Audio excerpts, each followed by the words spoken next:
오늘은 좀 어떠셨어요? 너무 춥죠? 제가 있는 이 필리핀은 참 너무 덥네요. 우리 교인들이 마음에 품고 기도하고 있는 필리핀 영적 입양 아이들, 그 아이들의 해맑은 눈망울을 보면 얼마나 사랑스럽고 아름다운지 모르겠습니다. 지금은 참 비록 가난한 부모 밑에서 가난을 짊어지고 살아가고 있는 아이들이지만 우리가 기도해 주고 축복해 주어서 하나님께서 이 아이들의 인생과 삶을 놀랍게 하나님의 은혜 가운데 복된 삶으로 축복의 인생으로 주님께서 이끌어 주실 줄로 믿습니다. 고단했던 하루 자지금 잠자리에 들기 전에 먼저 조용히 하나님과 교제하는 정시 기도를 드리십시다. 우리 인생에 정말 어처구니 없는 일을 겪을 때가 있죠. 내가 아무리 발버둥 쳐도 벗어날 수 없는 고통 속에 갇힐 때가 있습니다.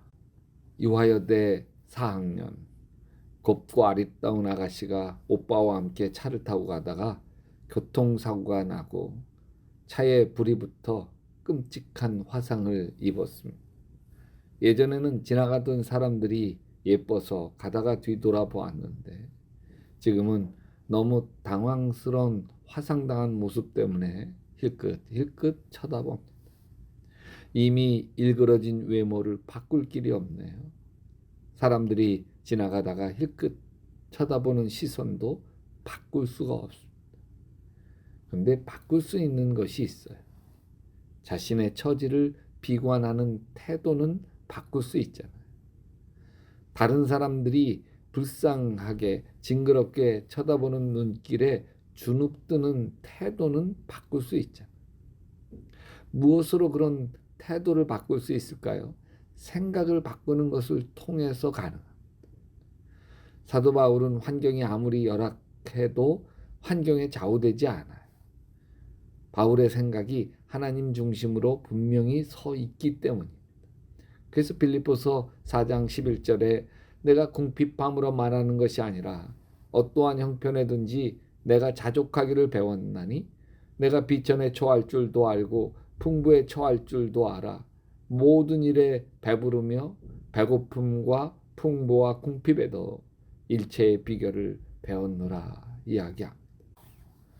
2차 세계대전 때 독일인들은 유태인을 600만 명이나 학살했어요.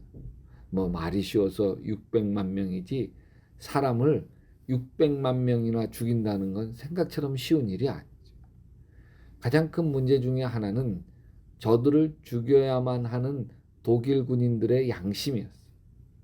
죄 없는 사람을 죽이는 일에 대하여 사람은 누구나 다 양심의 가책을 받기 때문에 학살하는 것이 원만하게 진행되지 못합니다.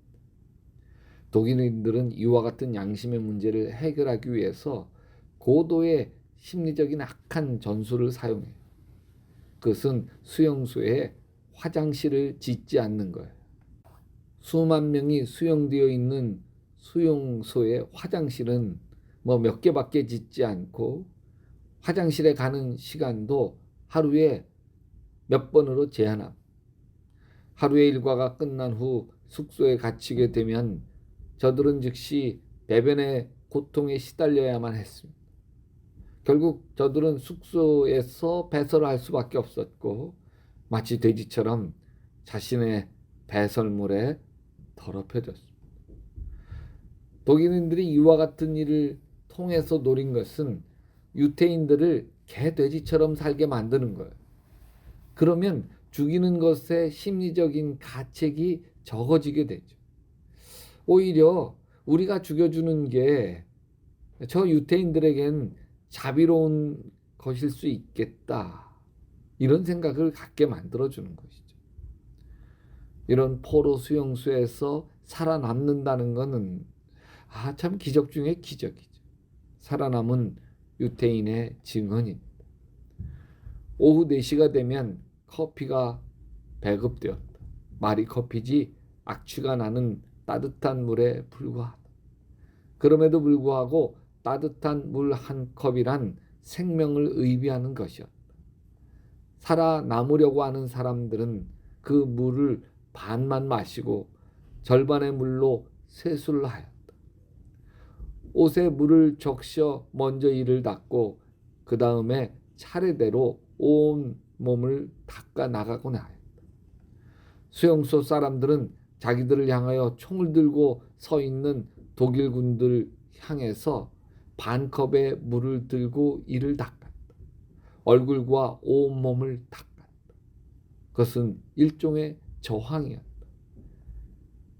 그것은 자신들을 개 돼지처럼 만들려는 독일인에 대해서 우리는 인간이다. 우리는 짐승이 아니다. 라고 외치는 것이었다.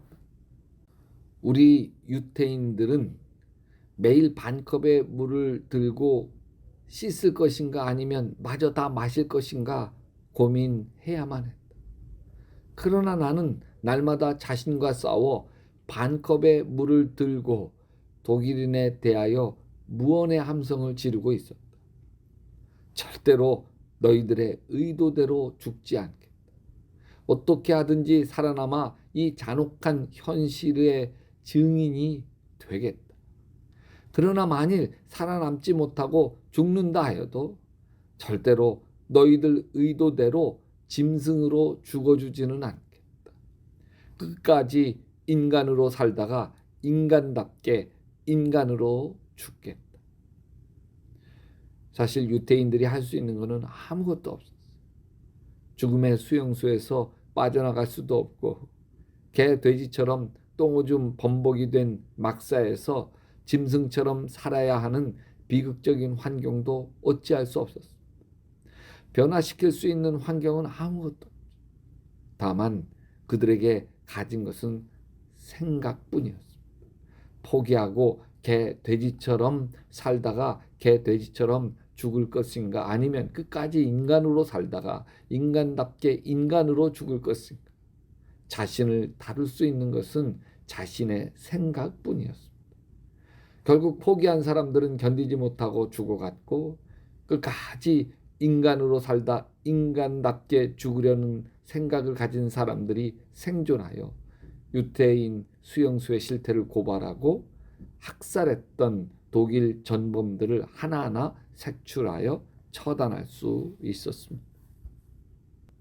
여러분, 프랑스 소설가 폴 브르제는 이런 말을 했습니다.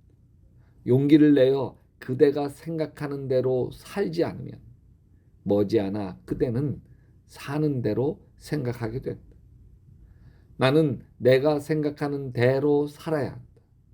그렇지 않으면 머지않아 나는 사는 대로 생각할 것이다.